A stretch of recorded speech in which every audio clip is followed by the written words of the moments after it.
Hello everyone. Before we start, make sure to like and subscribe to the channel, and leave a comment with where you're from and what time you're watching. That way, YouTube will keep showing you stories just like this one. Now, let's begin. Everyone in our small Nebraska town knew me as the guy who inherited the family cattle farm after Dad passed in 2018. 60 acres wasn't much compared to the big operations, but it kept me busy enough, especially during calving season when I needed extra hands. I just turned 31 that spring, still learning the ropes of running the whole operation solo, juggling the books and the actual farming, when I put out word at the feed store that I needed temporary help. Most locals already had their own work, so I wasn't surprised when the only person who showed up was someone nobody recognized, a man who said he'd been working farms down in Kansas and was heading north for the summer. His name was Carl Brennan, and right away I noticed how he barely made eye contact when we talked. Not in a shifty way, more like he was just deeply uncomfortable with people, which honestly wasn't that unusual for farm hands passing through. He had rough, calloused hands that told me he knew work, and when I showed him around the property that first day in early May, he seemed most interested in the back 40 acres where we had a large pond surrounded by thick woods. The cattle rarely went back there since we had water tanks closer to the barn, so I mentioned it was pretty much just wildlife habitat, maybe needed some fence maintenance along the tree line. Carl just nodded, said he could handle whatever needed doing, and asked if he could park his old camper van near the equipment shed. For the first couple weeks, Carl was exactly what I needed. He showed up before sunrise, worked steady through the heat of the day, and never complained about anything I asked him to do. He fixed fences faster than any hired help I'd had before, had a good sense for handling the cattle without spooking them, and even repaired some equipment I'd been meaning to get to for months. But I started noticing he spent every lunch break walking back toward that pond area, always carrying a small backpack, always alone. When I asked if he was fishing back there, he just shrugged and said he liked the quiet, needed to clear his head away from the noise of the farm equipment. By the third week, I began seeing things that made me uneasy, though I kept telling myself I was being paranoid about a good worker. Carl would come back from his lunch breaks with fresh scratches on his arms, and sometimes his face, deep ones that looked like they'd come from thorns or branches. When I mentioned he should be careful in those woods, maybe wear longer sleeves, he got this strange look and said he knew what he was doing, that he'd been dealing with wild areas his whole life. He started getting territorial about that section of the property too, always volunteering to check the fence lines back there before I even asked, always insisting he could handle any maintenance around the pond by himself. One afternoon in late May, my neighbor Tom stopped by to return a tool he'd borrowed, and we got to talking by the barn. Carl was working on a tractor nearby, but when Tom mentioned how his daughter and her friend had gone missing from a town about 40 miles south last month, I saw Carl's whole body go rigid. He dropped the wrench he was holding, and when it clanged on the concrete, he flinched like someone had fired a gun. Tom didn't notice, kept talking about how the girl's car was found abandoned on a rural road. No sign of them anywhere, but I watched Carl gather his tools and walk quickly toward his van without saying a word. That night, I heard his van engine start around midnight, saw the headlights sweep across my bedroom window as he drove off, but the next morning he was back working like nothing had happened. I started paying closer attention after that, maybe checking on him more than I should have.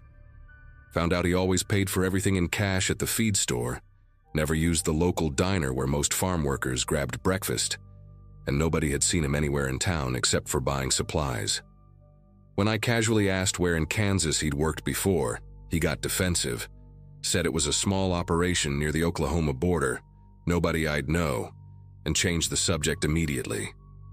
He'd been with me about a month when I decided to walk back to the pond myself one evening after he'd left, just to see what he was doing back there during all those lunch breaks.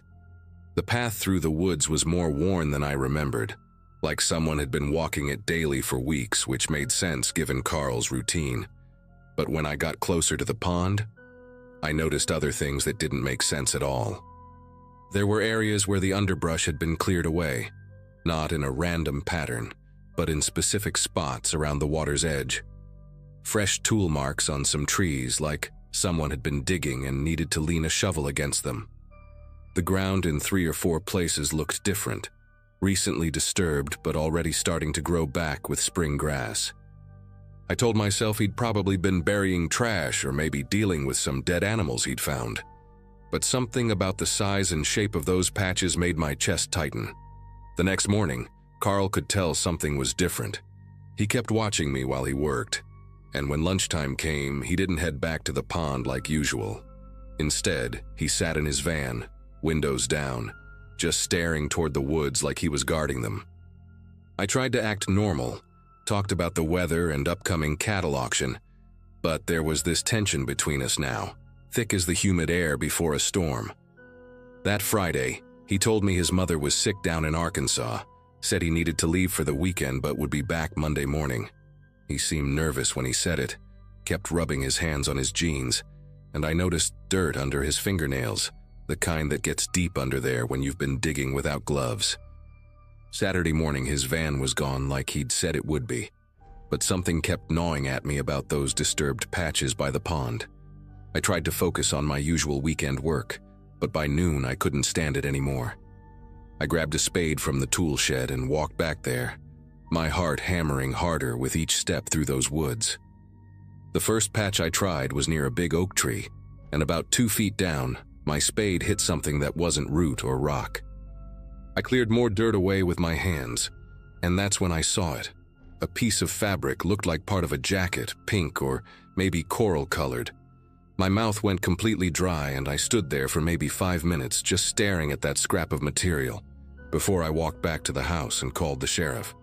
They brought in a whole team that afternoon, deputies and state police and people with equipment I'd never seen before. By Sunday evening, they'd found 2 bodies, both young women, both in shallow graves near the pond's edge. One had been there maybe 6 weeks, the other probably 3, according to what I overheard the investigators saying. The pink fabric I'd found belonged to a University of Iowa student who disappeared from a rest stop 50 miles away. The other woman was a waitress from a truck stop near the Missouri border, last seen walking to her car after a night shift. Both of them had been reported missing. Their pictures in newspapers I'd never thought to connect to my quiet farmhand who kept to himself and worked hard. Carl never came back Monday morning, never came back at all. They found his van abandoned at a rest area in South Dakota 3 days later, wiped clean of prints but with blood evidence in the back that matched both victims. Turns out Carl Brennan wasn't even his real name. He was actually Robert Hutchinson, wanted for questioning in similar disappearances across 4 states over the past 2 years. The FBI agent who interviewed me said he'd probably been using farms like mine all along, places with woods and water, isolated enough that nobody would notice fresh digging, owners too busy with daily work to pay attention to remote corners of their property. They figured he kept moving whenever he sensed someone getting suspicious, just drifting from one farm job to another, state to state, leaving bodies buried in places that might never be found if not for dumb luck or an observant owner. They never caught him, far as I know. Sometimes I check online, looking for news about Robert Hutchinson or similar cases, but there's nothing. The FBI said he probably changed his appearance, got new fake documents, might even be working another farm somewhere right now. I had to drain that pond later that year, couldn't stand looking at it, and I sold the back 40 acres to my neighbor Tom, who turned it into pasture. But even now, 5 years later, whenever someone comes looking for farm work, especially if they're traveling through and seem eager to work alone, I tell them I'm fully staffed. I learned the hard way that sometimes the real monsters are just quiet men with dirt under their fingernails, and the most dangerous predators are the ones who know exactly where to hide their kills.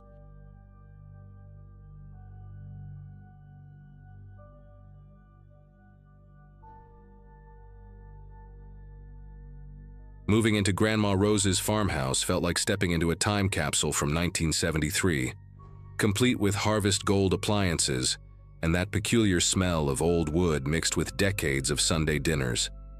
I'd just turned 31 that March, and after the reading of her will, I suddenly owned 40 acres of Indiana farmland with a 2-story house that hadn't seen a proper update since disco was king. My sister wanted nothing to do with it, said the isolation would drive her crazy, but after years of cramped city apartments and neighbors who practiced drums at midnight, the solitude seemed like exactly what I needed. The nearest neighbor lived about 3 miles down the gravel road, and honestly, that suited me just fine. I spent the first 2 weeks hauling donation boxes, scrubbing floors, and discovering all the quirks of a house that had settled into its bones over 50 years. Everything changed on my 3rd Thursday there, when I heard the first knock while washing dishes after dinner. Just a soft tap, tap, tap on the back porch door, barely audible over the running water. I dried my hands and went to check, but the motion sensor light showed nothing except the empty wooden deck and the field stretching out toward the old barn about 200 feet away. Figured it was just a branch or maybe a raccoon investigating the new human in residence. But then it happened again the next night, this time at the kitchen window while I was making tea. Same rhythm, same gentle persistence, except windows don't get knocked on by falling branches. I pulled back the curtain fast, trying to catch whatever it was, but again saw only darkness and my own reflection staring back.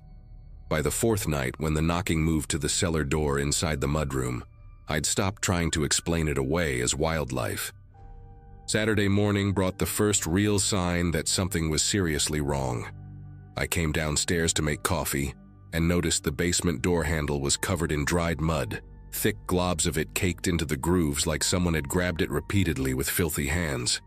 The door was still locked, thank God, but seeing that dirt made my chest tighten in a way those knocks hadn't. I grabbed paper towels and cleaned it off, telling myself maybe I'd done it myself while gardening and forgotten, even though I hadn't been near the basement in days. The handle was old brass, worn smooth by decades of use, and the mud had dried into every tiny scratch and dent. What really got me was how the dirt pattern showed multiple grip attempts, overlapping prints like someone had stood there for a while, trying again and again. I spent that whole day checking every lock twice, moving through the house with this nervous energy I couldn't shake.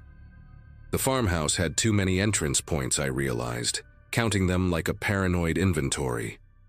Front door, back porch door, mudroom side entrance, cellar door from inside, plus the external bulkhead doors that led straight to the basement from outside, though those had been padlocked shut since I arrived. 9 windows on the ground floor alone, most with those old-style latches that barely held. The barn had its own problems. A side door that wouldn't close properly, and windows so old the glass had that wavy quality that distorted everything you saw through them. As darkness fell that Saturday, I found myself pulling all the curtains closed, something I'd never done before, preferring to wake with natural light. But natural light seemed less important than not feeling like I was living in a fishbowl. That night, around 2 in the morning, the gravel driveway woke me up. You learn the sounds of a place pretty quick when you're alone, and that crunching rhythm of footsteps on loose stones was unmistakable. Not an animal. Animals don't walk with that steady, deliberate pace. I crept to my bedroom window and peered through a gap in the curtains, heart hammering so hard I could hear it in my ears.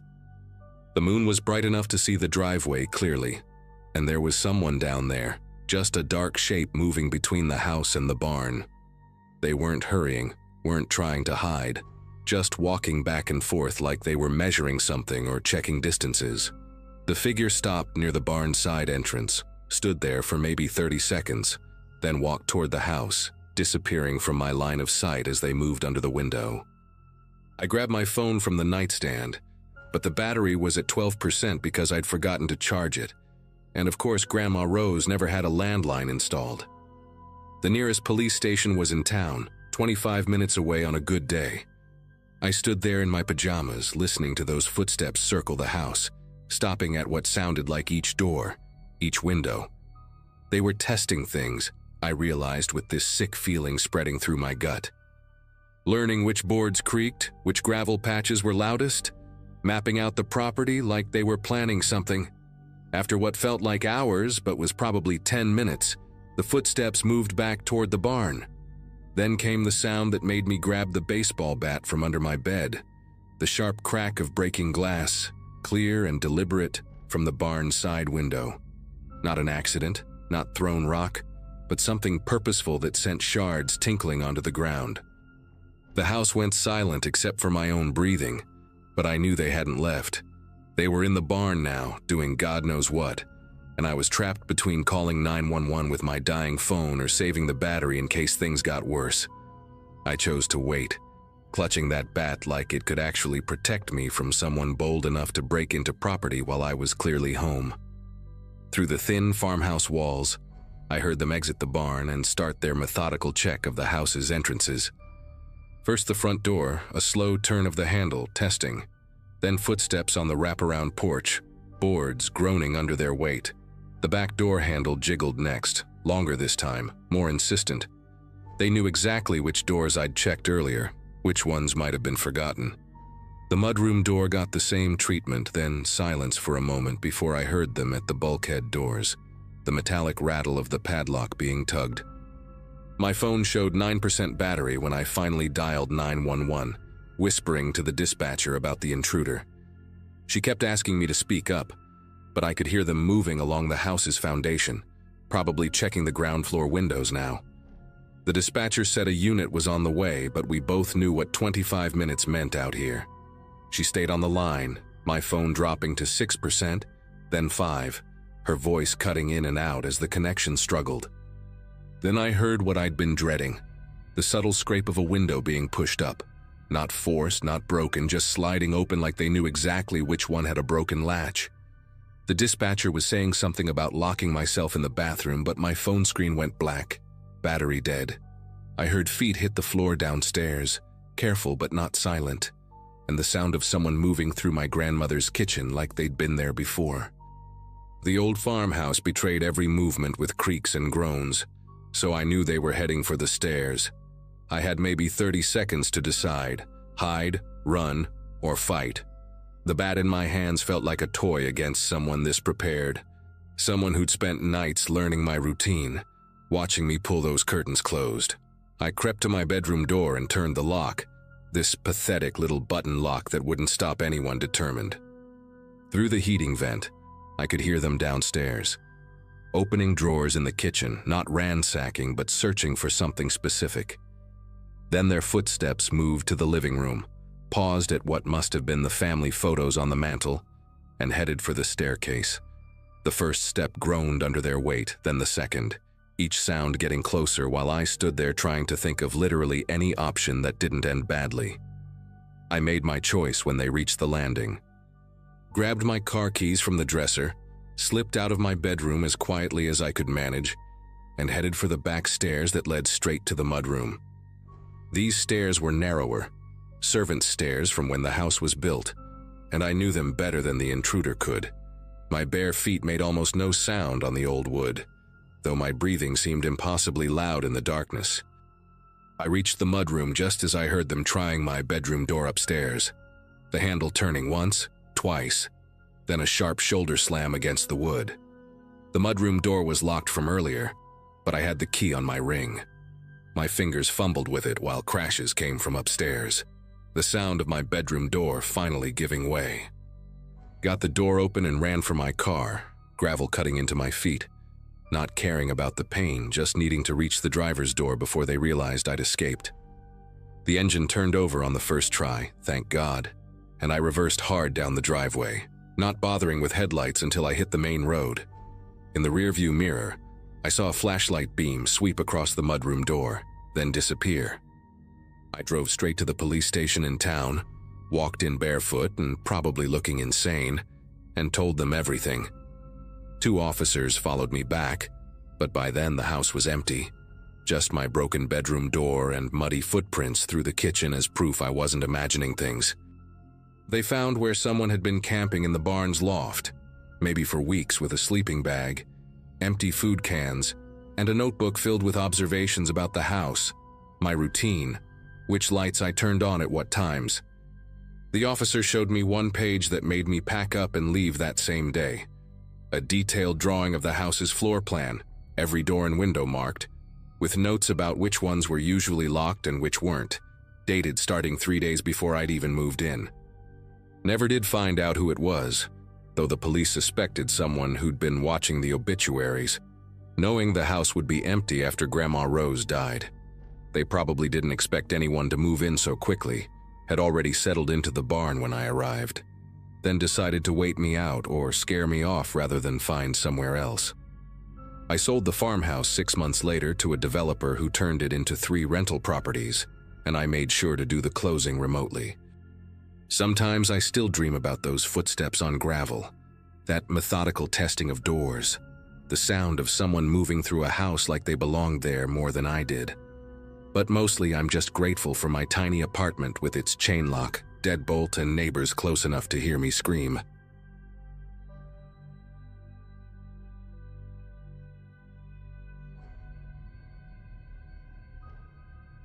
Sometimes life throws you into situations that change everything you thought you knew about reading people. During the summer of 2022, I was barely keeping my head above water financially, juggling 2 part-time jobs at a warehouse and a gas station just to make rent on my studio apartment outside Minneapolis. My cousin Kevin mentioned his neighbor needed someone to watch over a farm while recovering from hip surgery, and the pay was decent enough that I could quit both jobs and still come out ahead. Meeting Harold Garrison that first time, he struck me as your typical Minnesota farmer. Weathered hands, soft-spoken, the kind of guy who probably had coffee with the same group of buddies every morning for the past 40 years. His property stretched about 60 acres of corn and soybeans, with a modest farmhouse, 2 barns, and a chicken coop that had seen better days. The arrangement seemed perfect for someone like me who needed steady work and didn't mind the isolation. Harold walked me through everything despite moving slowly with his walker, pointing out where he kept the feed for the chickens and goats, showing me the irrigation controls, explaining which gates needed checking every evening. He had this gentle way of talking, never raising his voice even when the rooster tried attacking my legs during the tour. The daily routine he laid out was straightforward: morning feeding, checking water lines, making sure equipment stayed locked in the main barn, and doing a perimeter check before dark. He handed me a flip phone for emergencies and told me to call if anything seemed unusual, though he assured me nothing ever happened out there except the occasional deer getting into the corn. I moved into the small guest room above the garage that same week, grateful for the chance to save money and work somewhere peaceful for once. For 3 months, everything ran like clockwork. Harold had his surgery in early September and went to stay with his daughter in Wisconsin for recovery, leaving me to handle the farm solo. The work became meditative in a way I hadn't expected, waking up at sunrise to feed the animals, walking the irrigation lines while morning mist hung over the fields, spending evenings repairing fence posts or organizing tools in the barn. Neighbors would wave when driving past, but mostly kept to themselves, and the only regular visitor was a feed delivery guy named Dale, who came every 2 weeks and always had some local gossip to share. Harold called every Sunday to check in, his voice getting stronger each week, asking about the animals and reminding me to oil the tractor even though I'd already done it twice. I started feeling genuinely proud of keeping everything running smoothly, even managed to fix the automatic water system for the goats when it broke, without having to call anyone for help. That Tuesday in November started like any other, until I noticed the black SUVs parked at the end of the driveway around 10 in the morning. 4 vehicles total, all with tinted windows, and I could see people in dark clothing standing near them talking into radios. My first thought was maybe Harold had passed away, and his family sent lawyers or something, but when they started walking up the driveway in formation, I knew this was something else entirely. The woman in front held up a badge before I could even ask what was happening. FBI, she said, and they had a warrant to search the property as part of an ongoing investigation. My mouth went completely dry as she handed me the paperwork, which had Harold's name and address but was filled with legal language I couldn't process in the moment.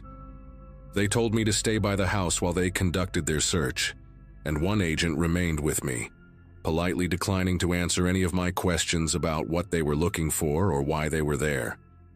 I watched from the kitchen window as teams spread across the property with metal detectors and ground-penetrating radar equipment, focusing most of their attention on the northwest corner, where Harold kept an old equipment shed I'd never needed to enter.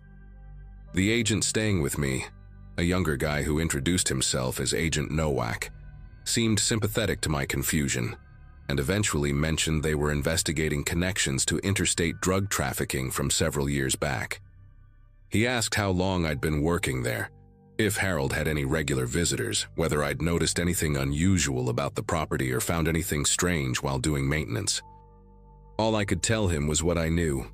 Harold seemed like a quiet old farmer who mostly talked about corn prices and his bad hip, and the only things I'd found were rusty tools and mice nests in the barns.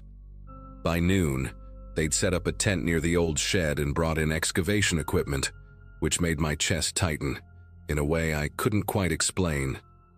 The digging went on for hours, methodical and precise, while I tried to go about normal tasks to keep myself from staring at them constantly. Around 4 in the afternoon, Agent Nowak's radio crackled and his whole demeanor shifted as he listened to whatever was being said. He told me to stay put and jogged over to where the others had gathered around a hole they'd dug about 6 feet deep. I could see them photographing something, placing evidence markers and making phone calls with serious expressions that made my stomach churn. After what felt like forever, the lead agent came back and informed me they'd discovered a buried 55-gallon drum containing what appeared to be firearms, packaging materials consistent with drug trafficking, and personal effects that might belong to a missing person from 2016. She said they'd need me to come to their field office the next day to give a formal statement, and that I should find somewhere else to stay for a few days while they processed the scene. That night at Kevin's house, I couldn't stop scrolling through news articles on my phone, searching Harold's name along with terms like drug trafficking and organized crime. What I found made me feel like I'd been living in some kind of alternate reality for the past 3 months. Harold Garrison wasn't just some retired farmer. Back in the 90s and early 2000s, he'd been connected to a major trafficking network that moved methamphetamines through the rural Midwest, using farms and agricultural businesses as cover for distribution. The articles mentioned he'd testified in a federal case in 2008 that sent several people to prison, including a man named Vincent Russo, who was believed to control much of the drug trade across 3 states. There were grainy newspaper photos of a younger Harold in a suit outside a courthouse, looking nothing like the gentle old man who'd shown me how to check if eggs were fertilized. The missing person the agents mentioned turned out to be Anthony Cullen, one of Russo's former associates who'd disappeared right after Harold's testimony, and who many believed had been planning to retaliate against witnesses. The next morning at the FBI field office, I spent 4 hours going through every detail of my time at the farm, with 2 agents who recorded everything and had me sign multiple statements. They showed me photos of people, asking if I'd seen any of them around the property, pictures of vehicles they wanted to know if I recognized, even screenshots of social media profiles to see if Harold had mentioned any of these names. One photo stopped me cold. A man with distinctive scarring on his neck who I remembered seeing at a gas station near the farm about a month earlier. Someone who'd made small talk about the weather, but seemed to be watching me more than was normal. The agents exchanged looks when I mentioned this, making notes and asking for every detail I could remember about the encounter. They explained that several of Russo's old crew had been released from prison in recent years and were persons of interest in ongoing investigations, though they couldn't tell me if I was in any danger or if Harold had known about the barrel buried on his property. What really got to me was when they pulled up a map showing all the properties Harold had owned or managed over the years. 12 different farms spread across Minnesota and Wisconsin. Most sold off in the early 2000s, right before his testimony.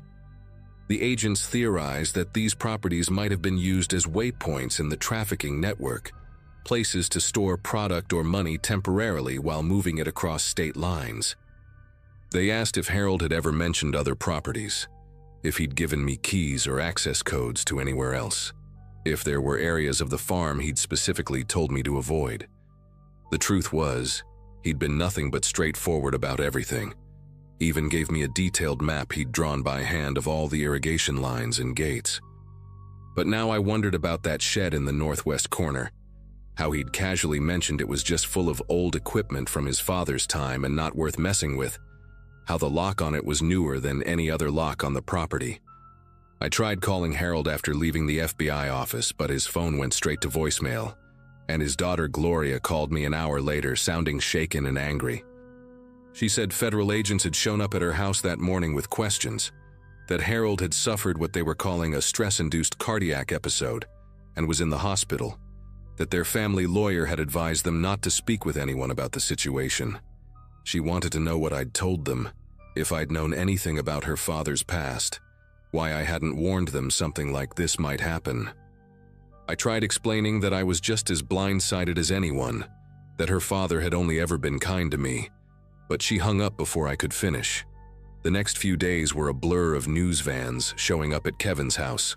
Once word got out about my connection to the farm, reporters calling my phone until I had to turn it off, and the surreal experience of seeing Harold's farm on the evening news with yellow tape around the excavation site.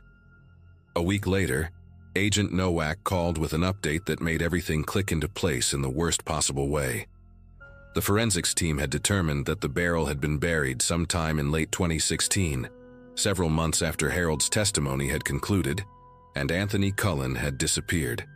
The personal items inside, a wallet, a class ring from a Wyoming high school, a distinctive watch, had been confirmed as belonging to Cullen through DNA evidence from his family.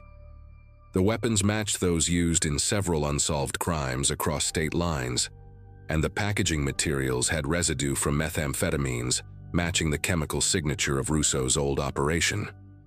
Most disturbing was that soil analysis showed the barrel had been moved at least once before being buried at Harold's farm, suggesting someone had deliberately placed it there either to frame Harold or hide evidence where they thought no one would look.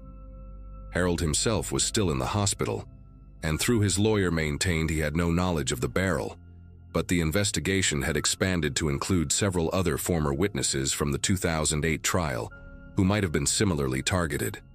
The FBI cleared me of any involvement after 2 more weeks of investigation, but the damage to my life was already done.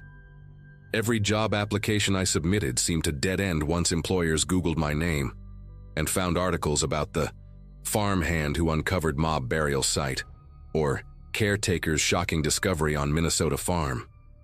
Harold passed away in his sleep 3 weeks after that initial raid, never having left the hospital, never able to explain his side of the story or whether he'd suspected something might be hidden on his property. Gloria sent me a brief text saying the farm would be sold to cover legal fees and that my final paycheck would be mailed. I ended up moving to stay with my sister in Colorado, starting over with a warehouse job where nobody knew about my connection to the case.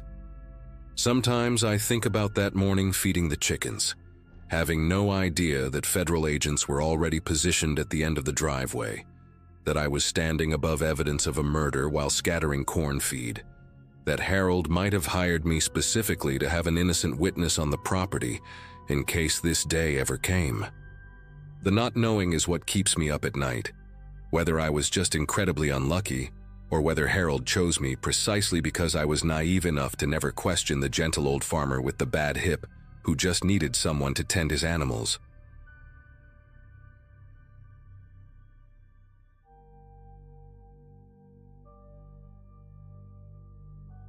People say isolation changes you, and after inheriting my uncle's farm out in northern Montana, I was starting to understand what they meant. It was early October when I first noticed something wasn't right, about 6 months after I'd moved out there to escape the mess of my life in Phoenix. The property stretched for nearly 200 acres, mostly wheat fields and pasture land, with the nearest neighbor being old Frank Gibbs, who lived 8 miles down the gravel road. I'd been fixing up the place slowly, learning to work the land, finding peace in the endless quiet that wrapped around the farmhouse like a heavy blanket. My German shepherd Duke had taken to the country life better than I had, spending his days chasing rabbits and barking at the occasional deer that wandered too close to the vegetable garden I was trying to keep alive. That particular Monday started like any other, with me heading out to the barn around dawn to check on the equipment I'd been restoring. Duke was already outside, sniffing around the chicken coop, when I noticed his hackles rise, his nose pressed against the dirt near the barn's side entrance. Fresh boot prints marked the damp ground, definitely not mine since I always wore the same worn work boots, and these had a different tread pattern, deeper and wider. Someone had been here during the night, walking along the barn's perimeter, stopping at each window to peer inside based on how the prints clustered. My first thought was maybe Frank had come by looking for me, but he always honked his horn at the gate, never just showed up unannounced, especially not in the middle of the night. Over the next few days, more signs appeared that made my gut tighten with unease. The grain shed's padlock, which I always clicked shut out of habit from my uncle's warnings about raccoons, hung open on Wednesday morning. The hasp twisted slightly like someone had used a crowbar on it.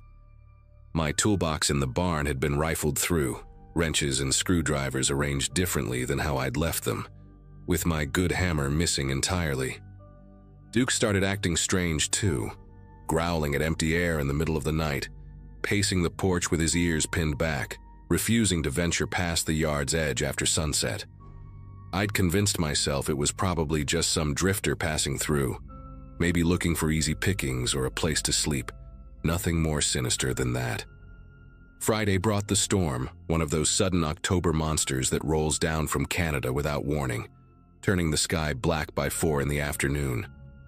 Rain hammered the metal roof so hard it sounded like gunfire, and the wind bent the old cottonwoods nearly horizontal, their branches scraping against the house like fingernails on wood. I was in the kitchen making dinner, just beans and cornbread since I hadn't made it to town for groceries that week, when Duke started that low, threatening growl he reserved for real danger. He stood facing the living room window, every muscle in his body coiled tight, lips pulled back to show his teeth. Through the rain-blurred glass, I could barely make out the yard, but then I heard it clearly. The unmistakable sound of someone testing the front door handle, a slow, careful turn followed by pressure against the frame. The handle jiggled again, harder this time, and then stopped. Duke's growl deepened as footsteps moved along the porch, heavy boots that didn't care about being quiet anymore, pausing at each window. I grabbed the shotgun from above the refrigerator, checking that both barrels were loaded with the buckshot I kept for coyotes, then killed the kitchen lights. In the darkness, I could track the intruder's movement by sound alone, boots on wood, then the squeak of someone pressing their face against glass trying to see inside. They went around to the side door near the mudroom, rattling that handle too, then to the back door off the kitchen where I stood holding my breath. The knob turned slowly, once, twice, and I could hear breathing on the other side, wet and labored like whoever it was had been running or was excited about something. Duke launched himself at the back door, barking with a fury that made the walls shake, and the footsteps retreated fast, running now toward the barn. I grabbed the flashlight from the counter and went to the window, catching a glimpse of a figure in a long, dark coat disappearing into the barn's main entrance, the one I never locked, because the latch had been broken for years. My rational mind said to stay put, wait it out, let whoever it was take what they wanted and leave. But then I heard the crash of breaking glass from the barn, followed by what sounded like feed bags being thrown around. This wasn't just theft anymore. Someone was destroying my property, maybe looking for something specific or just trying to draw me out there. The smart thing would have been to barricade myself in the house, but I'd put too much work into that barn. Too much of my uncle's legacy was stored in there, and anger started mixing with the fear in my chest. I pulled on my rain jacket and headed for the back door, Duke right beside me, his fur already soaked from his earlier barking fit at the door. The second we stepped outside, the wind nearly knocked me sideways, rain hitting my face like cold needles, making it hard to see more than a few feet ahead. We made it halfway to the barn when I saw the broken window on the side, glass shattered inward just like the premise said, and there was blood on the jagged edges, dark and fresh, dripping onto the hay scattered below. Whoever broke in had cut themselves badly, maybe on their hand or arm, and I could see the blood trail leading deeper into the barn. Duke went rigid beside me, a whine escaping his throat, and that's when I noticed the silence. No more crashing, No more movement from inside, just the storm and my own heartbeat pounding in my ears. I pushed through the barn door, shotgun raised, flashlight beam cutting through the darkness to reveal absolute chaos. Feed sacks were slashed open, grain spilling across the floor in golden puddles, tools pulled from their hooks and scattered like someone had been searching frantically for something. The blood trail led toward the back where I kept the old farming equipment, and as I followed it I could hear something else now, a rhythmic thumping coming from outside, from the direction of the storm cellar. The cellar door was around the back of the barn, one of those angled metal doors that led down to the old root storage my uncle had built decades ago, and the sound was definitely someone working on it, trying to pry it open with something heavy. I'd welded that door shut myself just last month after finding a family of possums living down there, so whoever was out there was wasting their time. But the determination in those steady blows made my skin prickle with a different kind of fear. Duke suddenly bolted toward the barn's rear exit, and I followed, rounding the corner to see a man in that long, dark coat hunched over the cellar door, using my missing hammer to beat on the welded locks.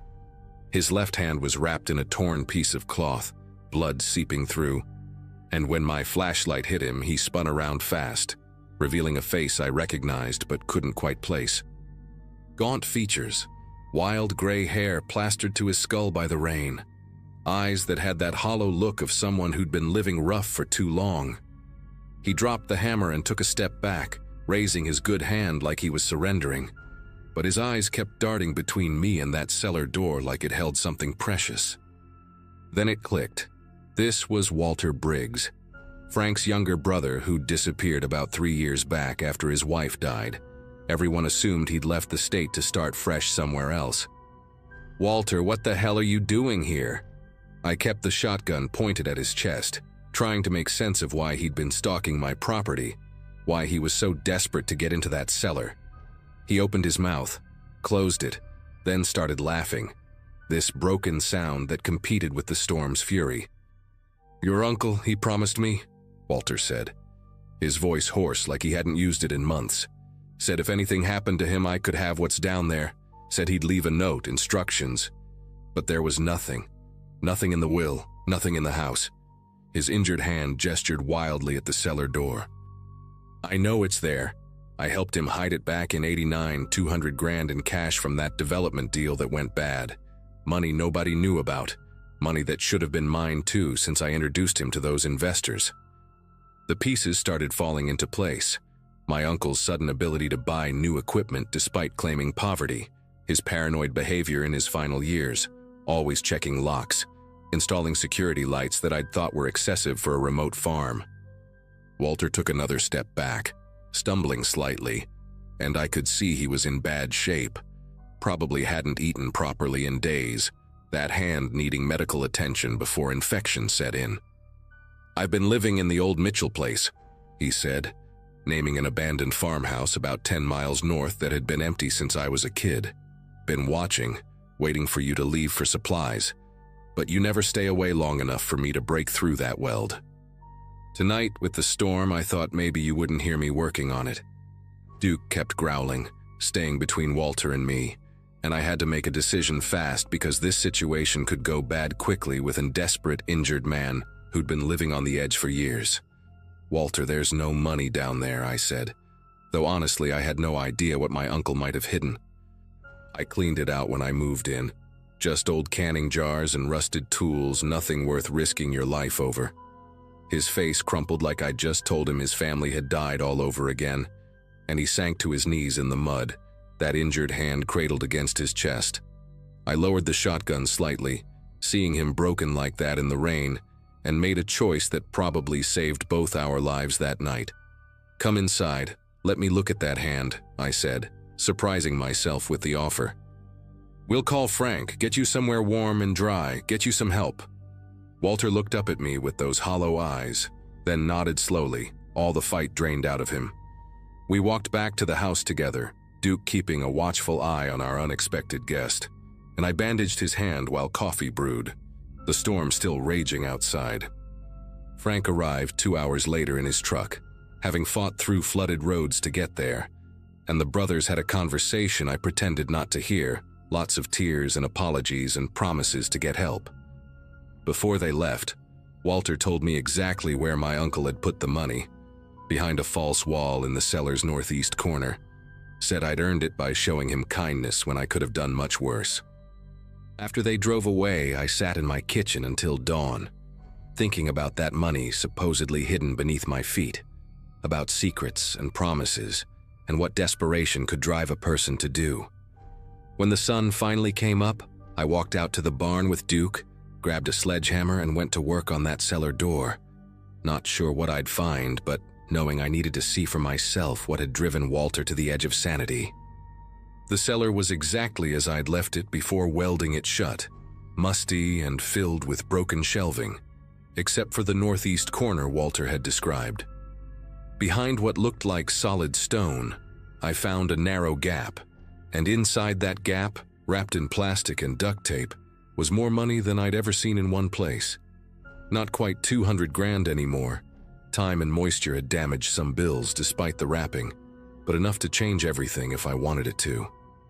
I stood there for a long time, holding those bundles of cash that had cost Walter his sanity and my uncle his peace of mind, understanding finally why the old man had become so paranoid near the end. That afternoon, I drove to Frank's place where Walter was resting, handed him half the money in a duffel bag, and told him my uncle would have wanted him to have it, which might have been true or might have been my way of buying back my own peace of mind. Walter ended up checking into a treatment facility in Billings, got himself sorted out, and last I heard he was living with his daughter in Oregon, working at her hardware store, trying to make up for the lost years. I used my half to fix up the farm properly, installed a real security system, and adopted 2 more dogs from the shelter because Duke deserved some backup after that night.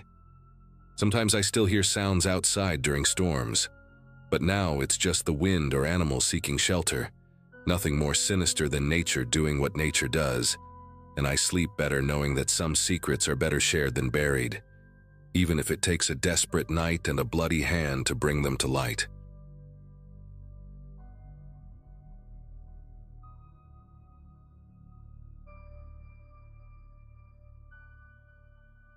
When I bought the Hutchins property in February 2023, everyone in town told me I got a steal. The old man had died alone in January, no kids, distant relatives who just wanted it gone. 39 acres of decent farmland in central Pennsylvania for less than most people pay for a starter home. I'd been saving since my late 20s, working construction in Philadelphia, dreaming of having my own place where I could fix things with my hands and not answer to anyone. The house needed work but had good bones. The workshop out back, though, that's where things got complicated. It was a separate building about 50 yards from the main house. Metal siding painted barn red, windows so caked with grime you couldn't see inside. The real estate agent said the old man used it for storage, hadn't been opened in years. I figured I'd clean it out, turn it into a proper workspace for woodworking, maybe build furniture to sell at the farmer's market in town. The first time I stepped inside that workshop, the smell hit me like a physical thing. Not decay exactly, more like decades of stale air, motor oil, and something else I couldn't place. Mustiness mixed with old leather and dust so thick it coated my teeth. There were tools everywhere, most of them rusted, hanging on pegboards or scattered across a workbench that ran the length of the back wall. Boxes of old tractor parts, coils of wire, mason jars filled with nails and screws. Pretty standard stuff for a farm workshop. The concrete floor was cracked in places, stained dark with what I assumed was oil or transmission fluid. I spent the first few days just hauling junk out, filling the bed of my truck over and over, making runs to the county dump. My nearest neighbor, an older guy named Eugene who ran cattle on the property next door, would wave from his tractor when he saw me working. He'd known the previous owner, said he'd been a quiet man, kept to himself, didn't cause trouble. That's how people described everyone out here, it seemed. Quiet, kept to themselves. It was on a Wednesday afternoon, maybe 2 weeks into clearing out the workshop, when I noticed the floor wasn't level. not in an old building settling kind of way, but deliberately uneven. There was a section near the back corner, maybe 4 feet by 6 feet, where the concrete sat slightly higher than the rest, like someone had poured a patch job years ago and hadn't bothered to smooth it out properly. When I swept the area clean, I could see the seam where new concrete met old. The color was different too, lighter gray, not as weathered. I grabbed a pry bar from my truck and started chipping at the edge, curious more than anything. The concrete was only a couple inches thick, not the proper 4 or 5 you'd expect. Underneath wasn't gravel or dirt. It was wood. Plywood, specifically, cut to fit the space and laid flat. My brain started working through possibilities. Maybe an old root cellar, or a spot where the original floor had rotted through. But why cover it with such a thin layer of concrete? Why not fix it properly? I pulled up the plywood sheets. They came away easily, practically fell apart in my hands from moisture damage. The smell that came up from below made me gag and step back, one hand covering my mouth and nose. It wasn't death, nothing like the dead raccoon I'd found in the house chimney. This was earthier, damper, like opening a grave that had been sealed for decades. The hole below was maybe 4 feet deep, barely enough to qualify as a crawl space. The walls raw dirt held back by old 2x4s. It was dark down there, even with the afternoon sun coming through the workshop windows. I grabbed my phone and turned on the flashlight, leaned over the edge to look down. At first, I just saw dirt and more wood, some kind of shelf or platform built into the space. Then I saw the box. It was plastic, one of those weatherproof storage containers you'd buy at a hardware store, gray with yellow latches. It sat on the wooden platform like someone had placed it there carefully, deliberately. No dust on the lid. Someone had been down there recently, or at least more recently than the concrete patch suggested. I should have called someone right then. Looking back, that would have been the smart move. But curiosity is a powerful thing, and I was alone out there on 39 acres with no one around to tell me not to climb down into that hole. I lowered myself in, feet first, my boots landing on the wooden platform with a soft thud that sent vibrations through the dirt walls. The space was cramped, ceiling so low I had to crouch. The air was thick and hard to breathe, like being buried alive. I reached for the box, popped the yellow latches, lifted the lid. The smell hit me first, not rot but something chemical, like old perfume mixed with must and plastic. Inside were Ziploc bags, the gallon-size kind, each one labeled with black marker. Names and dates. Melissa, July 1994. Amber, November 1996. Christine, May 1998. There were 7 bags total, each one containing items that made my chest tighten. A driver's license, a necklace with a small silver cross, a hair tie, a pack of cigarettes, disposable cameras, the kind you'd buy at a gas station and drop off at a drugstore to get developed. One bag had a hospital wristband, the paper kind that disintegrates if you wear it too long, but this one was preserved, sealed away from air and time. I lifted one of the cameras, turned it over in my hands. It was light, probably no film left inside, or maybe never used at all. The bag labeled Christine had a Pennsylvania driver's license, the old style from the 90s with the Keystone logo in the corner. Her photo showed a girl with blonde hair and a shy smile, 21 years old when the picture was taken. The license had expired in 2001. Inside the same bag was a thin silver bracelet with a charm shaped like a sunflower, and a paper napkin from a place called Bernie's Roadhouse with a phone number written in blue ink. My hands were steady, but my mind was racing, trying to make sense of what I was holding. These weren't things someone throws away. These were kept, treasured even, in the most horrifying way possible. I pulled out my phone, hands shaking now despite myself, and started taking pictures of everything.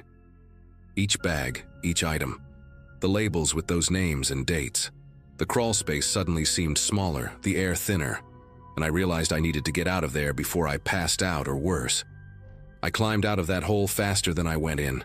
The box clutched against my chest and walked straight to my truck without looking back at the workshop. My fingers were trembling so badly it took 3 tries to unlock my phone and dial 911. The dispatcher asked if there was an emergency, if anyone was hurt, and I didn't know how to answer that. Were these women hurt? They had to be. People don't lose their driver's licenses and precious jewelry and end up fine.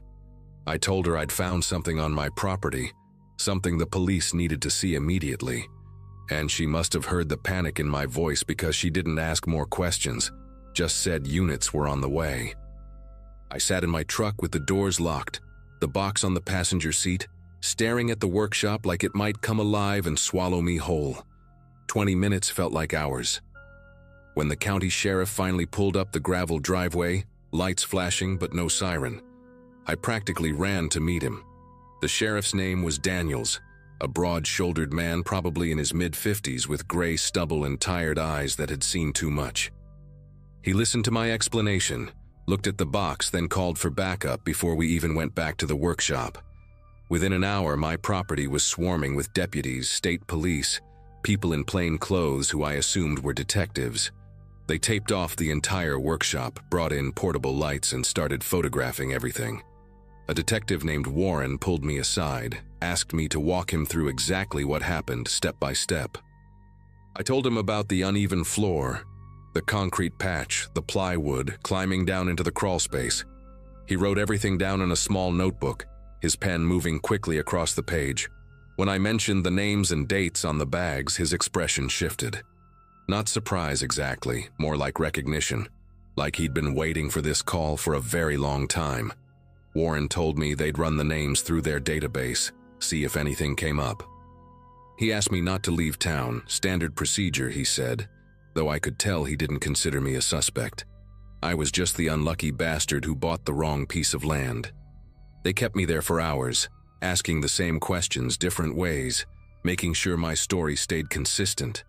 By the time they let me go back to the house, the sun was setting and more vehicles had arrived, including a white van with forensic unit printed on the side. I didn't sleep that night. Just sat at my kitchen table drinking coffee, watching the lights from the workshop area sweep back and forth across my yard like searchlights. The next morning, Warren came to the house and asked if we could talk. He had a folder with him, thick with papers and photographs. He sat across from me at that same kitchen table and opened it carefully, like he was handling something fragile. The first photo he showed me was a missing person flyer from 1994. Melissa Hartley, 23 years old, last seen hitchhiking along Route 15 near Lewisburg. Blonde hair, green eyes, wearing a denim jacket and carrying a backpack.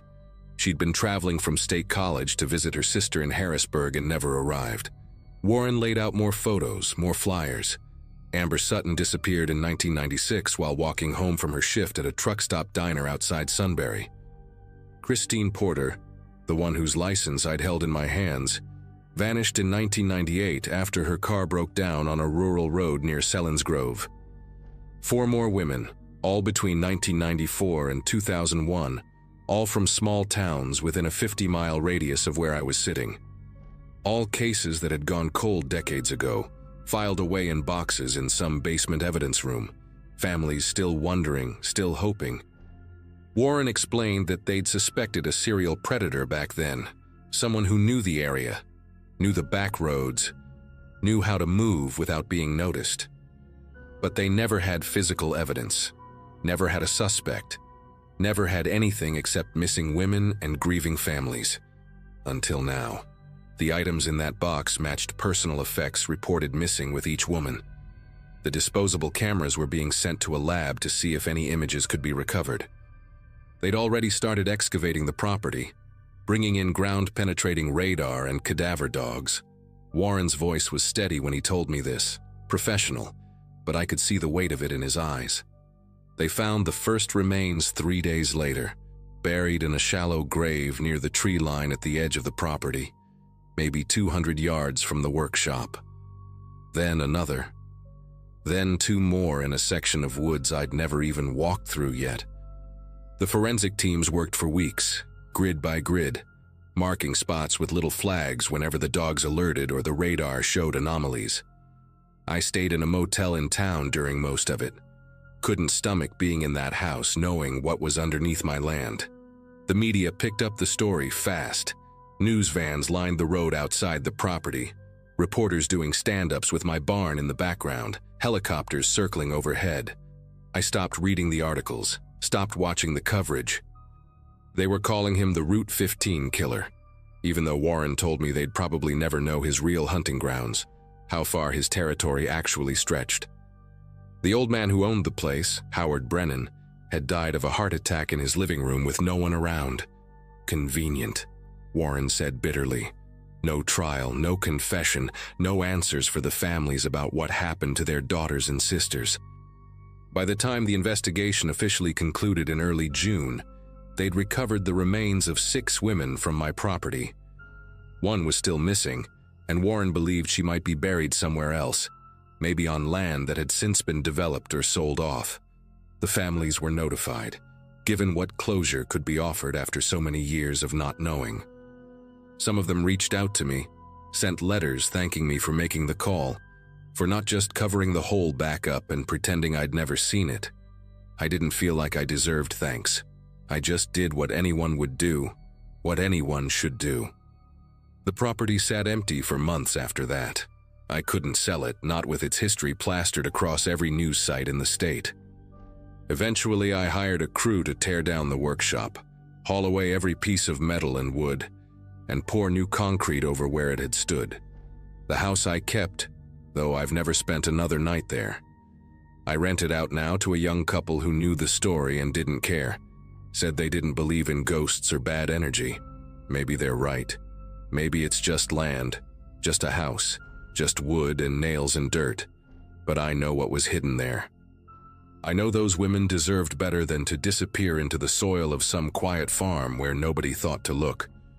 Every time I drive past on my way to visit Eugene next door, I see those yellow flags in my mind, dotting the landscape like terrible flowers, marking spots where lives ended and secrets stayed buried for 30 years.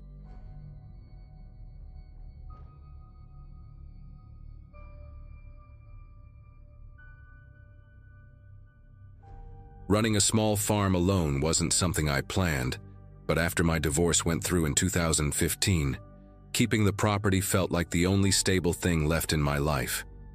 40 acres of corn and soybeans in rural Alabama, a white farmhouse that creaked in the wind, and a barn that desperately needed new doors. Most of the year I could manage everything myself, but harvest season always demanded extra hands. That's why I posted the job listing at the feed store in July 2023, looking for 2 temporary workers to help bring in the crops before the weather turned. I got a handful of responses, and after a few phone calls, I settled on hiring 2 guys who seemed capable enough. One was a college kid named Austin, who needed summer money before heading back to school. The other was a man who introduced himself as Elliot, maybe in his mid-40s, with a handshake that lasted a second too long and eyes that seemed to catalog everything they touched. The first week went fine, or at least I thought it did. Austin was chatty and worked hard, always asking if he could take water breaks or use the bathroom, polite in that way young people are when they're trying to make a good impression. Elliot, though, he worked in silence mostly, but every now and then he'd pause what he was doing and just watch me. Not in an obvious way, but I'd turn around while hauling a basket of tools and catch him staring from across the field, hands on his hips, like he was studying something. He started asking questions by the 3rd day, casual at first. What time did I usually wake up? Did I lock all the doors at night? Was the house alarmed? When I told him that was none of his business, he just smiled and said he was asking because he worried about me being out here alone. That a woman by herself needed to be careful. The way he said alone made my stomach tighten, like he was confirming something he already knew. I brushed it off, told myself I was being paranoid, that he was just making conversation. But then he asked about the layout of the house, whether the bedroom was upstairs or down, and if the back door had a deadbolt or just a regular lock. By the end of that first week, I started noticing Elliot lingering after Austin left for the day. Austin would wave goodbye, hop in his beat-up sedan and drive off down the dirt road, but Elliot always found a reason to stick around an extra 20 minutes. He'd say he needed to finish organizing tools in the barn, or that he wanted to check the irrigation lines one more time, but I'd see him through the kitchen window just standing there, looking at the house. Not working, not moving, just standing with his hands in his pockets and his head tilted like he was memorizing something. One evening, I walked out to tell him it was time to go, and he was standing right by the porch steps, close enough that I nearly ran into him. He didn't apologize or step back. He just looked at me and said he'd been wondering if I ever got scared out here, if I ever heard strange noises at night. When I told him no, and that he needed to leave, he nodded slowly, said goodnight, and walked toward his truck, but he kept turning around every few steps to look back at the house. That night, I couldn't sleep. Every sound felt amplified, the house settling, branches scraping the siding, the hum of the refrigerator downstairs. Around midnight, I heard something that made me sit straight up in bed, a slow, deliberate crunch of gravel outside, like someone taking careful steps to avoid making noise. I got up and moved to the window, pulling the curtain back just enough to see out into the yard. The motion sensor light by the barn hadn't triggered, so whoever or whatever it was hadn't gotten close enough yet. But I could see a shape moving along the tree line, slow and methodical, tracing the perimeter of the property. My first thought was a deer or maybe a coyote. We got those sometimes. But the movement was wrong. It was too steady, too purposeful. The shape stopped near the side of the house, right below my bedroom window, and just stood there. I held my breath, pressing myself against the wall, heart pounding so hard I could feel it in my throat. After what felt like forever, the shape moved again, heading toward the front porch, and I heard the soft creak of the wooden steps under weight. Footsteps. Human footsteps. I grabbed my phone from the nightstand and pulled up the security camera app I'd installed a few months back. Nothing fancy, just a single camera pointed at the front door that recorded to the cloud.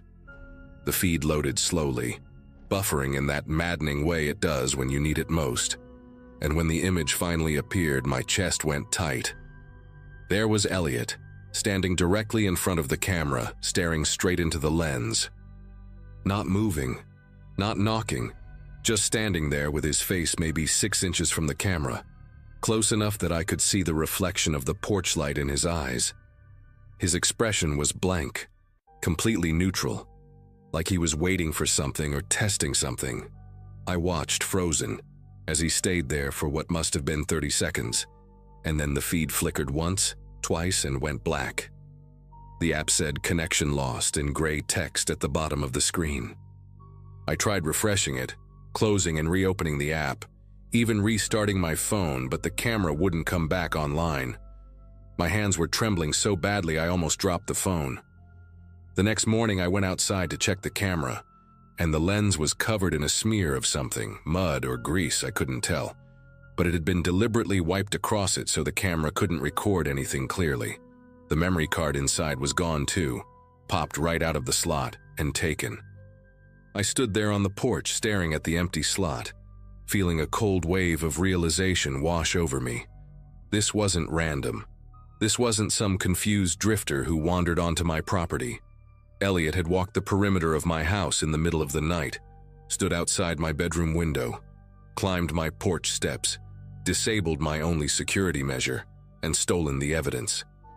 When he and Austin showed up for work an hour later, Elliot looked exactly the same as always, calm and quiet, offering me a polite nod as he grabbed his gloves from the barn. I wanted to scream at him, to demand what the hell he thought he was doing, but something in the way he looked at me, steady and patient, made the words catch in my throat. Austin was oblivious, talking about some party he'd gone to over the weekend, but Elliot just worked in silence, occasionally glancing toward the house like he was checking on it. I decided right then that I needed to fire him, had to get him off my property before things got worse. Around lunchtime, I pulled him aside, away from Austin, and told him as calmly as I could manage that I didn't need his help anymore, that I'd pay him for the week, but he should collect his things and go. The change in his face was immediate. That blank, neutral expression twisted into something darker. his jaw tightening and his eyes narrowing like I'd just insulted him. He stepped closer, close enough that I could smell the sweat and dirt on him, and said in a low voice that he didn't take orders from people who hide things. I had no idea what he meant, and I told him so, but he just shook his head slowly and said I knew exactly what he was talking about. When I insisted he leave, he crossed his arms and said no. Just like that. No. He said he had every right to be here, that he'd signed on for the whole harvest season, and if I tried to force him off the property, he'd make sure everyone in town knew what kind of person I really was. The threat was vague enough that it didn't make sense, but specific enough that it scared me. He wasn't yelling, wasn't being violent, but the way he stood there, immovable and confident, made it clear he had no intention of leaving. That afternoon, I called the sheriff's office, explained the situation as best I could without sounding hysterical. The deputy who answered said unless Elliot had physically threatened me or damaged my property, there wasn't much they could do. Trespassing required him to refuse to leave after being formally warned, and since he was technically still employed, even if I wanted him gone, it was a civil matter. He suggested I document everything, maybe get a restraining order if things escalated, but that could take days to process. I hung up feeling helpless and furious, trapped on my own land with someone who clearly had plans I couldn't begin to understand. Austin finished up his work around 4 and headed home like usual, waving goodbye and saying he'd see me the next day. Elliot, though, he stayed. He didn't even pretend to work. He just sat on an overturned bucket near the barn, facing the house, watching me through the kitchen window as I moved around inside. When I turned off the lights and went upstairs, I saw his truck still parked by the road, headlights off, just sitting there in the dusk like a predator waiting for night to fall. I didn't sleep that night. I sat in the hallway upstairs with a baseball bat across my lap and my phone in my hand, listening to every sound the house made. Around 11, I heard the gravel driveway crunch, slow and deliberate, the same pattern as the night before. Then came the sound of the barn doors creaking open, the old metal hinges groaning in protest. He was inside the barn. I could picture him in there, moving through the shadows, maybe looking through my tools, my supplies, learning the space. The sound stopped after a few minutes, and then I heard footsteps on the gravel again, circling around the side of the house. They stopped right below the bathroom window, and I heard a faint scraping sound, like something metal dragging across the siding. My whole body was tense, every muscle locked, waiting for the sound of breaking glass or a door being forced open. Instead, the footsteps moved again, this time toward the back of the house. I heard the back door handle twist. Once, twice, testing it. I'd locked it, I knew I had, but hearing someone try it anyway made my breath come in short, panicked gasps. The handle stopped moving and for a moment there was complete silence. Then I heard his voice, muffled through the door but clear enough to understand. He said he knew I was awake, that he could see the light from my phone glowing in the upstairs window. He said I should just let him in so we could talk, that he wasn't trying to scare me. He just wanted to have a conversation about things I'd been keeping from him. I had no idea what he meant and I didn't answer. My throat was too tight to speak, and even if I could, I wasn't going to engage with him. After another long silence, I heard his footsteps retreat across the gravel, but they didn't go far. They stopped somewhere near the side yard, and then I heard the soft click of a lighter and smelled cigarette smoke drifting through the window screen. He was smoking out there, just standing in my yard in the middle of the night like he owned the place. I stayed frozen in that hallway until the sun started to rise, and when I finally looked out the window, his truck was gone. I called my brother in Georgia the second it was a decent hour, and he drove up that same day with 2 of his friends, both big guys who worked construction. I told them everything, showed them the disabled camera, described the nights of stalking and the refusal to leave. When Elliot showed up for work that afternoon, he saw the 3 of them standing on my porch with their arms crossed, and for the first time since I'd met him, his expression changed. The confidence drained out of his face, replaced by something cautious, almost nervous. My brother walked right up to him and told him in no uncertain terms that he was done here, that if he ever set foot on this property again or came within a mile of me, they'd make sure he regretted it. Elliot didn't argue, he didn't say a word. He just stared at me for a long moment, like he was memorizing my face, then turned and walked back to his truck.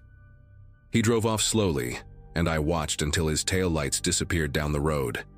For the next week, my brother and his friends stayed with me, sleeping in the guest room and taking shifts, keeping watch at night. Elliot never came back. I checked with Austin a few days later, and he said Elliot had called him once, asking weird questions about whether I'd said anything about him, whether the police had been involved, but Austin told him he didn't know anything and to stop calling. I changed all the locks on the house, installed 3 new cameras with backup power supplies, and got a dog, a German shepherd named Juno who barks at everything that moves. The barn doors got new locks too, industrial-strength deadbolts that can't be opened from the outside. I eventually finished the harvest with Austin's help, and a couple of day laborers from a staffing agency that actually ran background checks. I never found out what Elliot meant by his accusations, what he thought I was hiding, and honestly, I don't care. Maybe he was delusional, maybe he was on something, or maybe he was just a dangerous man looking for a vulnerable target. Whatever it was, I got lucky that my brother showed up when he did. Even now, a year later, I still think about those nights. I think about how close I came to being completely alone with someone who had studied my routines, disabled my security, and refused to leave even when told directly. I think about the way he tested that back door handle, the way he stood in my yard smoking a cigarette like he had all the time in the world. The worst part isn't even what happened. It's knowing how much worse it could have been if I hadn't made that call, if my brother hadn't dropped everything to help me. I don't hire temporary workers anymore. I either do the harvest myself, or I pay a professional crew with insurance and references I can verify. Juno sleeps at the foot of my bed every night, and I still check the cameras obsessively before I go to sleep, watching the feeds until I'm sure nothing's moving out there in the dark. People ask me sometimes if I ever saw Elliot again, if he ever came back, and the answer is no. But I still lock every door twice, and I still wake up at the smallest sound, and I probably always will.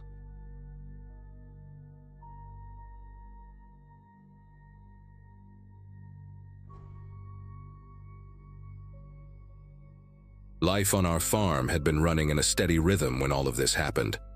I'd been juggling chores, raising 2 kids, and helping my spouse plan a long overdue remodel of the old farmhouse bedroom. The place was built in the 1950s and still carried that stubborn, creaky personality of homes that have seen too many seasons. We'd talked for years about opening up that room to make space for a proper desk and some shelves, since the kids kept spreading their school projects all over the kitchen table. That morning felt ordinary enough. Sunlight coming through the kitchen window, the smell of coffee drifting through the hall, nothing hinting that the day would take such a sharp turn. The crew we hired was small, just 2 workers, both locals who had fixed half the barns within a 20-mile radius. One of them, a guy named Shane, had a habit of humming old country tunes while he worked, which always echoed weirdly in the narrow hallway. I remember carrying a basket of laundry when I heard his humming stop all at once.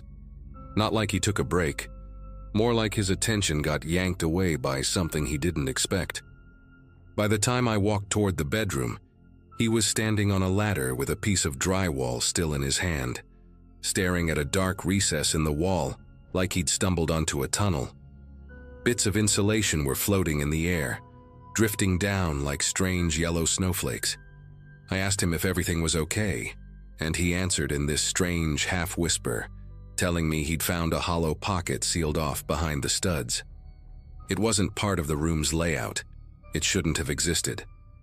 He pulled his flashlight from his belt and tilted it inside the space. From where I stood, I could smell something damp, stale, almost like a cellar no one had touched in decades. He climbed down and motioned for me to stay back, and that was the moment the air around us seemed to stretch thin. A moment later, he reached into the cavity and stepped away fast, dropping a sheet-wrapped bundle onto the tarp. The bundle wasn't big, no more than the size of a household pillow, but the corners sagged in a way that made my knees feel weak. When he peeled the sheet open just enough to see what was inside, The room felt smaller than it had ever been. It wasn't a full skeleton, not neatly arranged, just a cluster of small bones gathered together, tangled in a mold-stained bedsheet. The fabric looked older than anything in that house, the kind of decay you only see when time has been eating away in secret.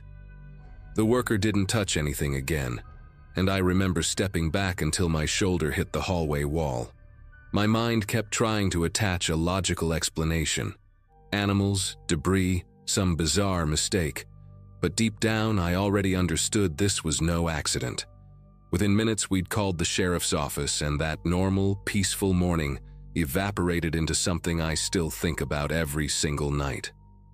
The deputies arrived quicker than I expected, their boots leaving dusty prints along our hallway runner. One of them, a woman named Deputy Marin, crouched beside the bundle with a steadiness that didn't quite match the tension in her jaw. She didn't touch the bones, just studied them, shining her flashlight in small, controlled motions.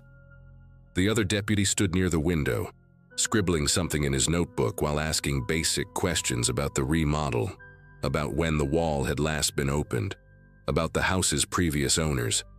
I kept thinking about how many mornings I'd walked past that very spot in the wall without knowing there was a person, or what remained of one, sealed inside for who knows how long. By mid-afternoon, detectives joined the deputies, along with a crime scene tech who laid out a blue tarp and started photographing every angle of the cavity. They moved carefully, almost reverently, like they didn't want to disturb the quiet lingering in the home's bones. The lead detective, a man named Harris, spoke calmly as he explained they suspected the remains belonged to a woman who had vanished ages ago. He didn't give many details at first, but his tone carried the weight of something long forgotten, or purposely buried. He asked if I'd heard anything strange from neighbors about the property's past. I told him the truth. We'd heard bits and pieces, mostly old gossip about a previous owner who drank too much and argued loudly with his wife, but no one ever hinted at anything like this. Later that evening, the techs finally removed the bones, still wrapped in the decayed sheet, placing them into a container that looked too clinical for something that carried so much human sadness. Watching them carry it through the hallway felt surreal, especially with my kids sitting quietly in the living room, sensing the heaviness in the air. Detective Harris stayed behind to walk through the rest of the house with me and my spouse, asking about odd structural quirks, any renovations done before we moved in, or stories the realtor had shared. At one point, he paused near the back door, tapping the frame as if something about the house was speaking to him in a language he recognized. The next day, neighbors started showing up, not in a nosy way, but with this cautious curiosity, like they were stepping into a story they'd tried to forget. An older man from down the road, Mick, leaned on our porch railing and told the detectives the former owner had been infamous for his temper. He described nights when shouting carried across the fields, followed by stretches of silence so long they made the livestock restless. Another neighbor, Janet, mentioned how the owner's wife had left suddenly decades ago, with no forwarding address and no goodbyes. People assumed she'd run off to escape the chaos of her marriage, and no one questioned it because back then, questioning meant getting involved in someone else's firestorm. Hearing them talk, piece by piece, felt like watching a puzzle assemble itself into an image no one wanted to see. Detective Harris returned 2 days later with a quiet seriousness that made me set aside everything I was doing. He explained that the remains had been confirmed as belonging to the woman neighbors remembered, the one everyone believed had simply packed up and left. He told us the way she was found, wrapped tightly and placed inside a sealed cavity, suggested she hadn't gone anywhere by choice. Hearing that said out loud made the house feel heavier, as if the walls themselves were holding their breath. He asked me to walk him through the moment the workers opened the wall again, and even though I'd already told the story several times, repeating it to him felt different. There was something in his eyes that made it clear this case wasn't going to fade quietly. A few evenings later, after the kids went to bed, my spouse and I sat in the living room talking about everything the investigation had stirred up. I kept glancing toward the closed bedroom door, imagining the empty cavity behind the studs. The space looked harmless now, just wood and wiring, yet my mind kept circling back to the idea that someone had sealed that woman away, likely in a moment of rage or fear, and gone on living in the house as if nothing had happened. I couldn't stop wondering how many arguments, how many slammed doors, how many desperate moments had happened in those same rooms before we ever set foot inside. The thought clung to me like humidity before a storm. The detectives eventually pieced together a rough timeline. Based on the neighbors' recollections and records from old hospital visits and police calls, the former owner had been spiraling for years. They believed the crime happened during one of his violent episodes. He had died several years before we bought the place, and whatever secrets he carried were buried with him, at least until our renovation peeled back the layers he'd left behind. Learning that there would be no confession, no confrontation, no real explanation left a strange hollowness inside me. Justice felt incomplete, like a door left slightly open without anyone willing to close it. Over the following weeks, we finished the remodel, though the room never felt the same. The drywall was new, the paint fresh, but every time I stepped inside, I felt a faint heaviness in the air.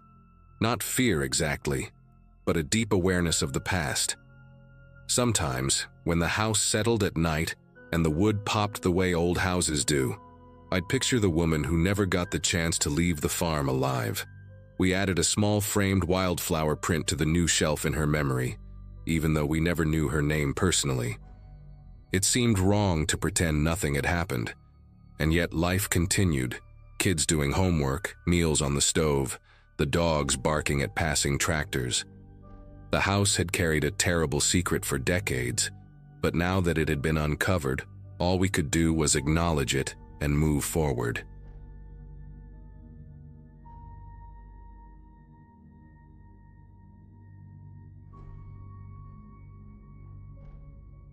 Growing up around farmland shaped the kind of person I became, but I never imagined I'd end up owning a place with a reputation whispered about in diners and gas stations. When I took over that property, I was juggling 2 part-time jobs and trying to stabilize my life after a messy breakup, so I didn't have the luxury of giving in to local rumors. The cornfield behind the house had this odd habit of sagging in the same area every warm season, creating a shallow dip no matter how often I tried to level it out. Neighbors told me the previous operator never managed to fix it either, but I assumed it was just years of sloppy irrigation. At that point, I was focused on catching up on bills, keeping the equipment running, and convincing myself I hadn't made a stupid financial decision. The land looked healthy enough, and nothing about that sinking patch seemed dangerous, just annoying and inconvenient. By the time early summer rolled around, I finally saved enough to bring in a small crew to help regrade the field properly. The morning they arrived, I remember feeling this strange mix of relief and embarrassment. Relief because the problem would finally be dealt with, and embarrassment because the crew leader, a guy named Spencer, kept pointing out the signs of past erosion that I should have noticed myself.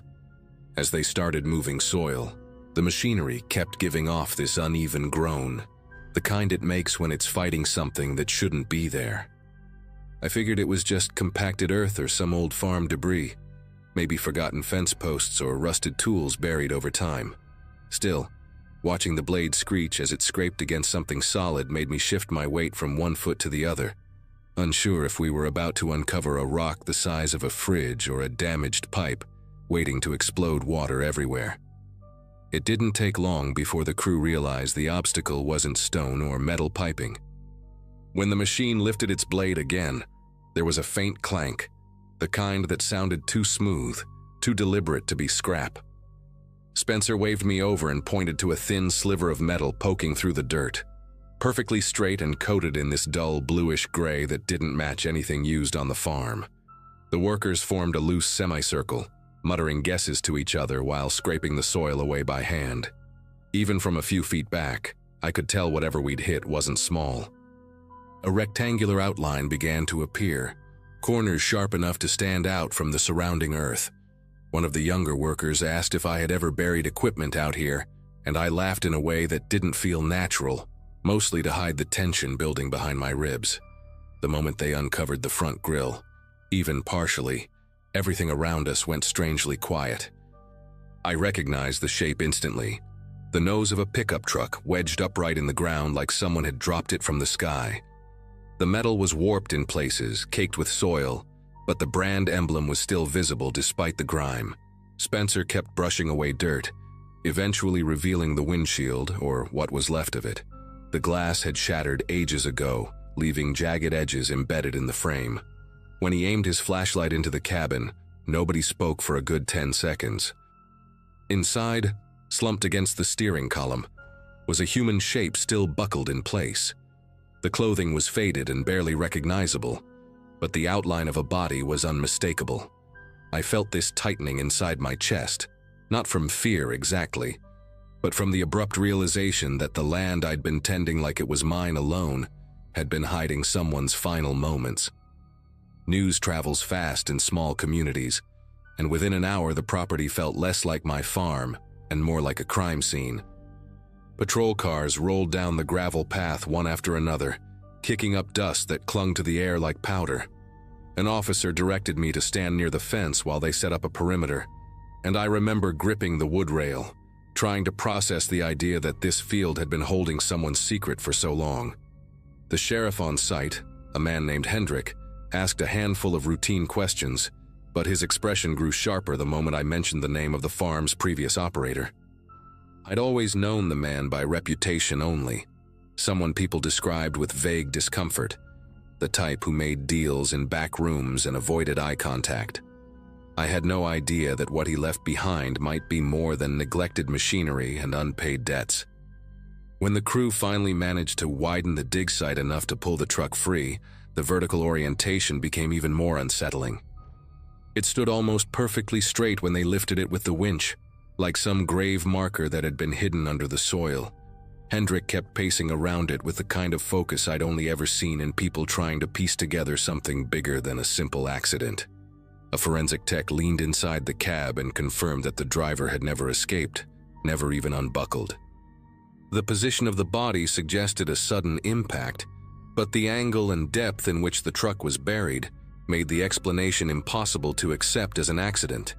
By that point, a few locals had gathered near the road, each one talking in low tones, throwing uneasy glances my way, as if I were somehow responsible for not knowing what had been beneath my own land.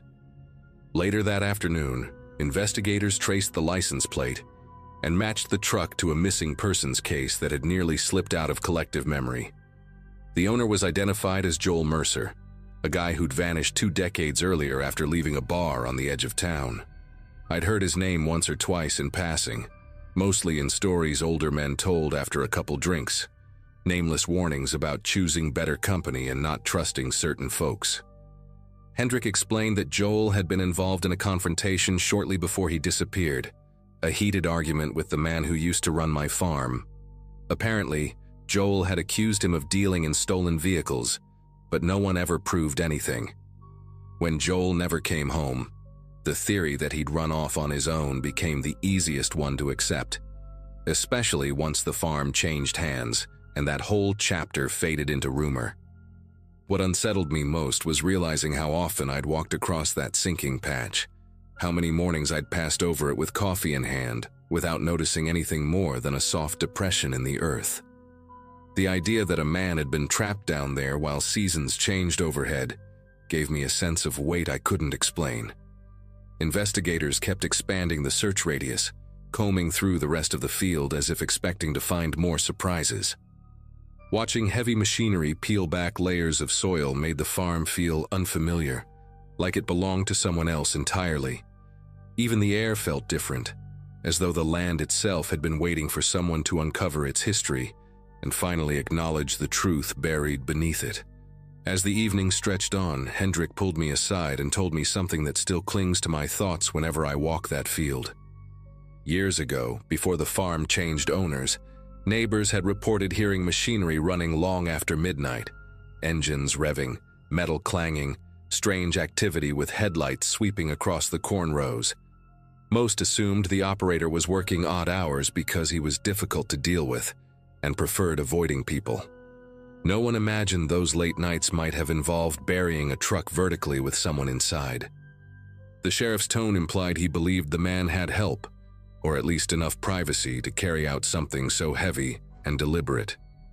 Standing there in the fading light, I couldn't stop imagining the moment the ground swallowed Joel's truck, how quickly the soil must have collapsed around it, erasing every trace until only that slow seasonal sinking hinted at what lay beneath. The authorities wrapped up their work sometime after nightfall, leaving deep trenches and equipment tracks carved across the field. For the first time since buying the place, I didn't feel any attachment to the land, just a strange heaviness, like the farm had been carrying a burden and had finally dropped it into my hands.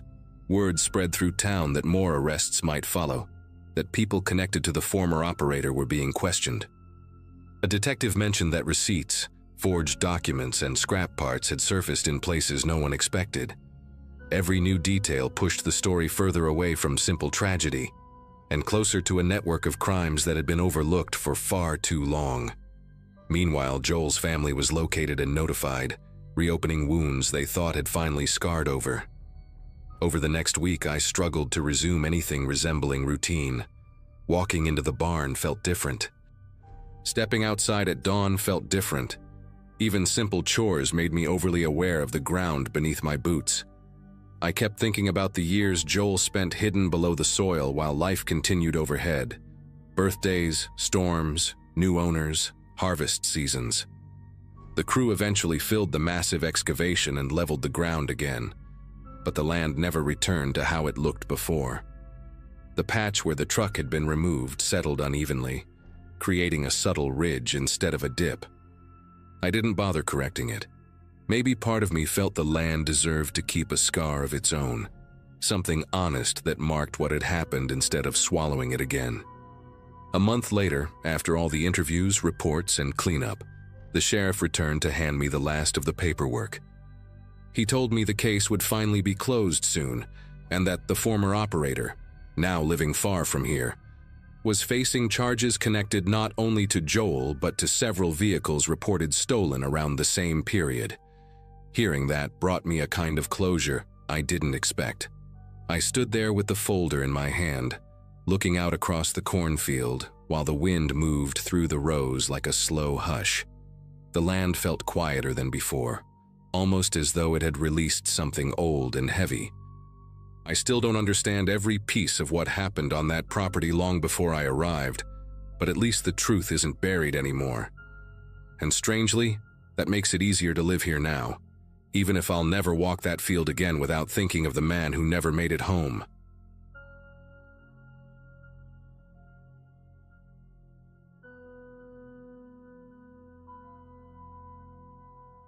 Something about that morning still clings to me.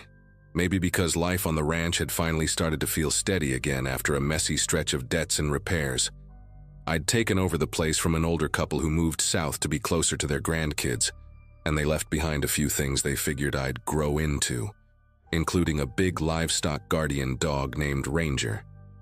He had a blocky head, pale eyes that always looked half-focused on something far away, and a habit of pacing the fence line like he was tracking a ghost. I didn't mind. Quiet company suited me. Most days were just feed runs, checking the water tanks and trying to keep coyotes from getting bold. Nothing suggested that anything in my pasture held a secret worth remembering, much less retelling. At first, Ranger's odd habit barely registered. Every afternoon, as predictable as the sunset, he would tug old metal tools, chunks of plastic, even a cracked bucket or two across the pasture. He dragged everything to the far western corner, where the grass grew in a crooked swirl because the soil never seemed to decide if it wanted to be sandy or packed hard. I figured he was building himself some kind of nest, the way bored animals sometimes do. But there was something strange in the way he worked. Steady, determined, almost methodical. Whenever I called him back, he'd glance at me, then return to nudging whatever scrap he'd found toward that same patch of ground. I joked aloud once, telling him he looked like he was starting a junkyard, but his focus didn't shift for a second. After a couple of weeks, irritation started creeping in. I kept finding random farm tools missing from the shed, small things like a trowel or wire cutters, stuff I knew I hadn't misplaced. And every single item showed up in that same corner, half nestled into the dirt like Ranger wanted to bury the whole ranch there. One afternoon, after tripping over a cracked feed pan he had dragged out, I decided enough was enough. I clipped his leash on and tried pulling him away from the area to break the routine. He resisted in a way that surprised me, not aggressive, just solid, like a tree leaning into the wind. The moment I let the tension slacken, he went straight back, planted his paws and stared at a particular spot on the ground, as if waiting for me to finally catch on. That stare worked on me more than anything else. It wasn't fear, and it wasn't excitement. It was more like he held a piece of knowledge he didn't know how to deliver. I crouched down where he kept pointing his attention, and noticed a shallow dip in the soil. Not deep, not obvious, but unnatural in a pasture that usually settled evenly.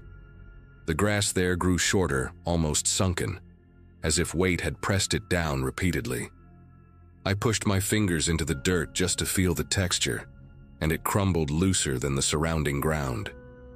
That was the first moment I felt a quiet pressure building in my chest, the kind that comes when part of your mind knows there's only one way this ends, and the other part begs you to walk away.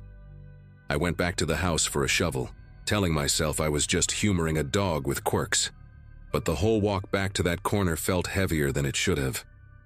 Ranger didn't wander or sniff around the way he usually did. He stayed close, moving with a strange patience, like he knew exactly what I was about to uncover. The soil gave way faster than I expected. A couple of scoops in, the loose top layer fell apart, exposing darker, colder earth beneath it. The smell shifted too, not rotten, not fresh, just a dull, stale scent that didn't belong in open pasture. Ranger stepped back and sat down, rigid and alert. His gaze locked on the hole as if he were bracing for something I hadn't yet seen. The first unmistakable thing I uncovered was a scrap of fabric. Pale, dirty, and frayed. It clung to the soil like it had been swallowed whole over time. The sight of it knocked something loose in my memory. A local news segment from years before about a woman whose car had broken down on a rural highway not far from here. They said she vanished while waiting for help. Volunteers had searched ditches and fields up and down the road, but eventually the coverage faded, swallowed by newer stories. Still, that scrap of fabric felt like a message from a past everyone had quietly filed away. My throat tightened as I dug a little deeper, hands working slower now, careful, almost reluctant. Then I uncovered the unmistakable curve of a bone, human, thin, small. I didn't need to see any more to understand what Ranger had been trying to tell me all along. I set the shovel down and stepped back, my legs buzzing with an energy that made it hard to stand still. Ranger didn't move closer or farther. He just stayed there beside me, breathing slow, steady, almost grounding. I took out my phone with a clumsy urgency, dialing the sheriff's office and trying to explain what I'd found without letting my voice crack. They told me not to touch anything else, not to dig further, and to wait at the fence line until deputies arrived. The investigators showed up faster than I expected, likely because missing person cases, even old ones, still sit heavy on people's minds out here. They cordoned off the area, thanked me for stopping when I did, and brought in a forensic team before the sun dipped low. I sat on the tailgate of my truck with Ranger leaning against my leg, the both of us watching strangers move around a place that had always felt familiar until that afternoon. When the sheriff approached me, his face carried a mix of sympathy and exhaustion that told me what I already suspected. The remains likely belonged to the woman who had disappeared 3 years earlier. He mentioned something else too, a former farmhand who had worked for the previous owners.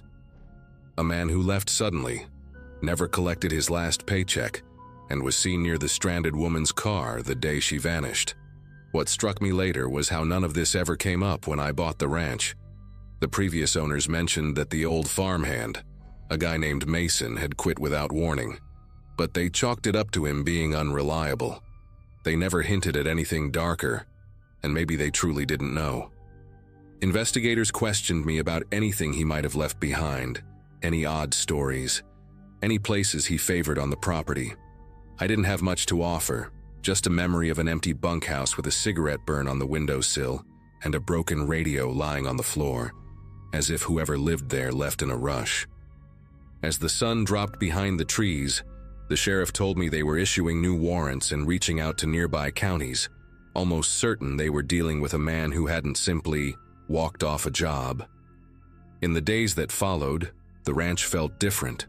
Not haunted, just heavier, as if the land itself had been holding something in its lungs for years and had finally exhaled. Ranger stayed close to me every morning, not pacing, not gathering scraps, just calm in a way I hadn't seen before. A detective stopped by to tell me they'd confirmed the remains belonged to the missing woman. They found personal items buried slightly deeper, fragments of a purse, a key fob, a bracelet with tiny teal stones. I didn't know her, but seeing those objects made everything ache in a way I hadn't expected. It turned the story from a headline into a person. When word got out, a few locals dropped by with casseroles and uneasy small talk, the way people do when tragedy brushes too close to their world. One older resident told me he remembered seeing the farmhand at a gas station the same week the woman disappeared, loading something into the back of an old pickup with mismatched doors. Nobody thought much of it at the time. People around here keep their eyes on their own problems unless something screams for attention. Hearing that made me look at the pasture differently. How close everything had been. How easily it could have stayed hidden forever if not for a dog who refused to give up. Eventually, the investigators packed up their equipment, the media attention drifted elsewhere, and the ranch settled back into its usual rhythm. But the corner of that pasture never felt like just another patch of land again. I installed a small wooden marker there. Not a memorial exactly, just something to acknowledge what the ground had held. Ranger visits it sometimes, sitting quietly as if keeping a final watch. They never found Mason, but the sheriff believes they will. People like him always leave a trail somewhere down the line. As for me, life goes on in the slow, steady way it always has out here. But I trust Ranger a little differently now. When he stops and stares at something, I pay attention. He saw the truth long before I ever did.